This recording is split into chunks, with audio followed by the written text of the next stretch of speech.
Why would the farmer put the plow in the ground in the spring if he couldn't see the vision of the harvest when the summer is finished? Is it possible to see the finished harvest? And the answer is yes. We do that simply by faith. Key phrase, faith is the ability to see things that don't yet exist. And that's how things exist. How did this hotel get here? Someone saw it while the property was vacant. You say, well, is it possible to see this hotel when it isn't here? And the answer is yes, of course. If somebody cannot see it when it is not here, then it will never be here. So it's possible to see things that don't yet exist. Interesting. When should you start building this hotel? This is a good question for your philosophical musings.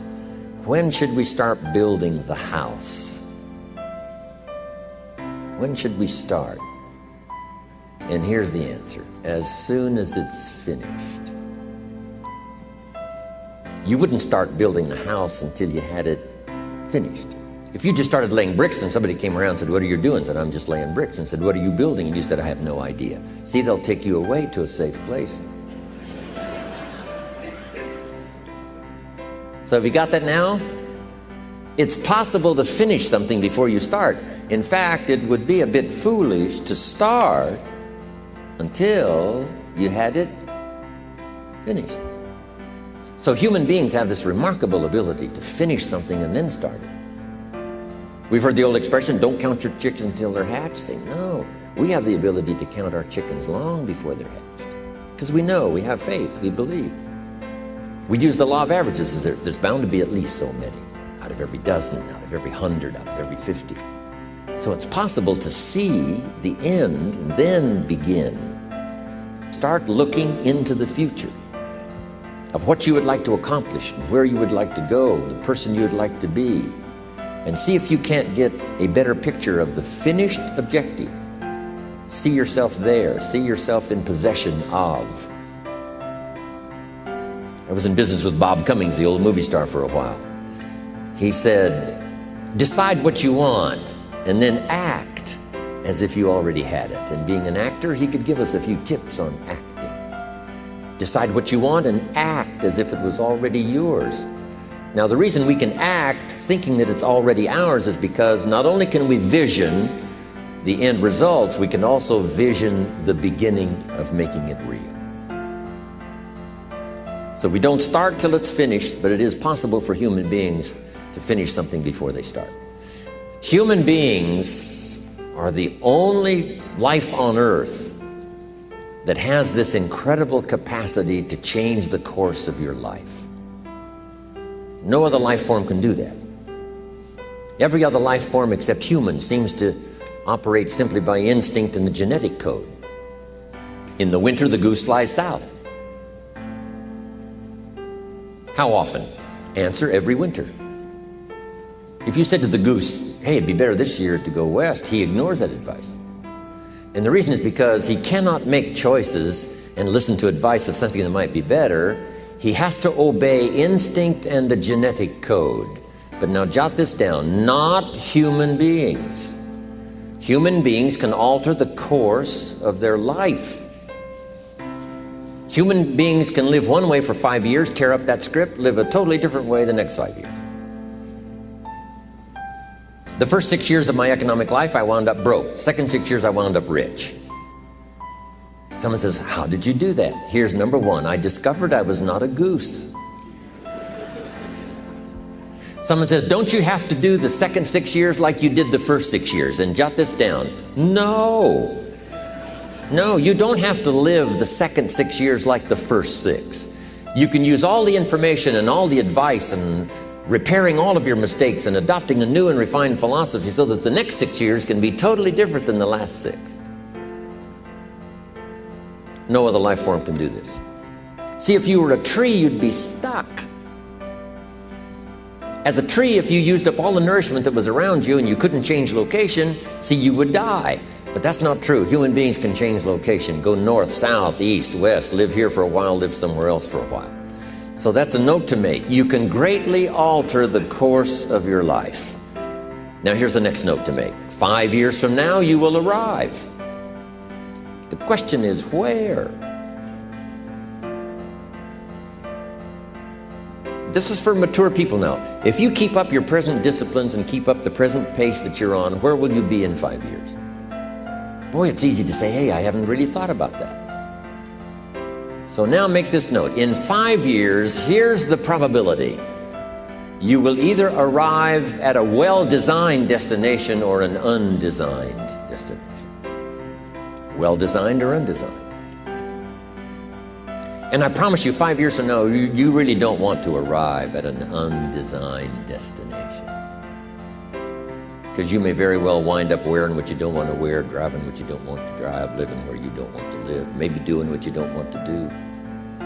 Simply because you didn't design a better destination. Key phrase, up front, the decisions are easy. Now, sometimes after we've lived a few years, now to repair our mistakes and get back on track seems like a tough job. If you've messed up your health for 10 years, I'm telling you, it takes more than 10 days to get it back. But here's the key, and it's so exciting to talk to the teenagers. Make the note, if you start early, the fortune belongs to you. If you start early. All fortunes that are available to humans, if you start early, the promise looms large and the odds are heavy in your favor. Now, yes, it's possible to do some radical things starting late and still arrive with some good treasures and some good things.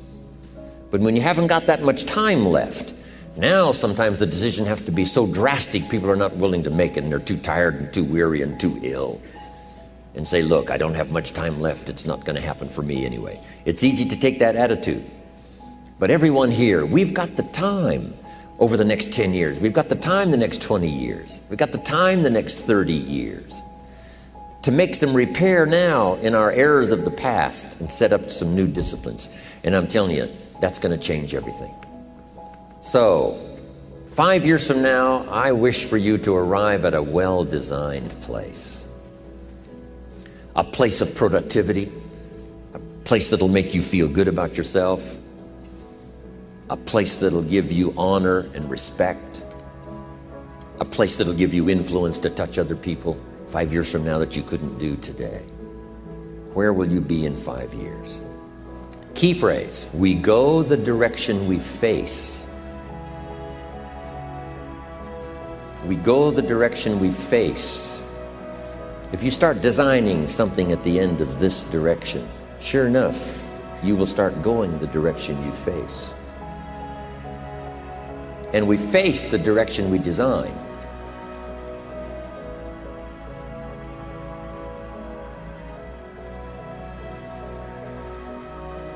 Next phrase, direction determines destination. Destination is not determined by hope. It's not determined by wish. Destination is determined by direction. You cannot change destination overnight. You cannot change destination overnight. Which means you can't arrive at a 5 years from now place tomorrow. But here's what you can change today and overnight. You can change direction. And it is so fascinating what a little small change of direction will do. Let's say that you're here and you're headed this way. And 5 years from now, you'll wind up here. But here's how we individually can arrive at a new destination. Maybe right now by discipline or lack of discipline or direction, you're headed this way. But it wouldn't take much to change direction and head this way. So that in 5 years, you wind up here instead of here. And the difference now of getting off this track and getting on this track is not much. A few decisions in discipline, a few decisions in learning, a few decisions in change of behavior, change of habit, a few decisions in setting goals that you've sort of let drift before. Like I did at age 25, didn't have a list. I immediately started to change that. And I immediately started to change my direction so that very quickly I started heading this direction. In less than 7 years, I was a millionaire. And that was just my economics. And sure enough, when I met my mentor, I was headed this way. And here's where I would have been in 5 or 6 years. Maybe okay. You know, my kids probably wouldn't have been starving. And maybe, you know, we got clothes to wear and a place to live.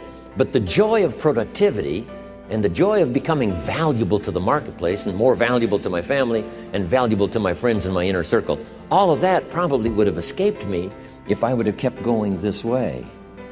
But I am so thankful for the circumstances and whatever else arranged it for me.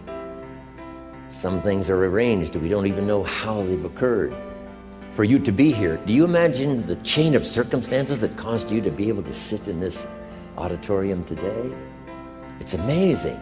This had to happen, and this had to happen, and this door had to close, and this door had to open. And all of those things, for me to be here, for you to be here, I just didn't drop out of the sky, right? And you arrived here from all kinds of directions. Here we are. And so we just say, wow, part of that's a mystery, and we let it be a mystery. We don't even try to figure it out. We just say, wow, it's incredible. But now that we're here, how could we collectively and individually affect each other's lives? It's by doing just what we've done: study, learn, teach, shake hands, trade stories, and do all this stuff. So that we can help other people as well as ourselves to make that small journey to a new direction. So jot that down. It's only a small journey to a new direction. Guess how quickly you can change your health? By starting to eat an apple a day. Mama said an apple a day keeps the doctor away. Let's say you've been ill long enough, and you've had health problems long enough, and you say, that's it. That's over. I'm going to now start a program. You don't have to really revolutionize your whole health life. Just start with an apple a day. You say, well, is it that simple to change your health life? And the answer is yes. The key is just to start. You know, you pick up a book on good health, and you get halfway through the book, and it says, now, dear reader, set this book aside, fall down on the floor, and see how many push-ups you can do. And then it goes on to say, and if you have not done that, why not give this book away? It looks like you're not going to do it. Come on, you don't have to radically do something. You can gain momentum and make changes as you go. Just start. Here's what happens when you start a new direction. Self-esteem starts to accelerate. It doesn't take much for you to feel good about yourself. Just committed to a new direction and you feel good. And an apple a day, committed to finally having a health program that'll make you the healthiest you've ever been in the next 20 years, all you got to do is munch on that first apple. And nobody even has to be around you, and you don't have to announce it to the world. But you munch on that first apple and say, this is the beginning of developing a health program that's going to make me so healthy I'll have the vitality to do whatever I want to do for the next 30 years of my life. Munch, munch, happy, happy, self-esteem off the scale. Now, if you eat an apple the second day, you become almost delirious, saying, wow, I'm on my way. Somebody said, just 2 apples? Says, look, you don't understand. Not only did I do it yesterday, I've done it again today. This is really proving to myself with no audience, no microphones, no nothing, just you and yourself. You've convinced yourself, I'm on my way to the healthiest I ever have been. I'm starting a new life. This is the second day. I'm on my way. That's how easy it is to change your life. You don't need some dramatic vision. Just begin something. And maybe by health or by whatever other things we can think of to do, you just get back on a better track. Okay? It's a small journey to changing direction.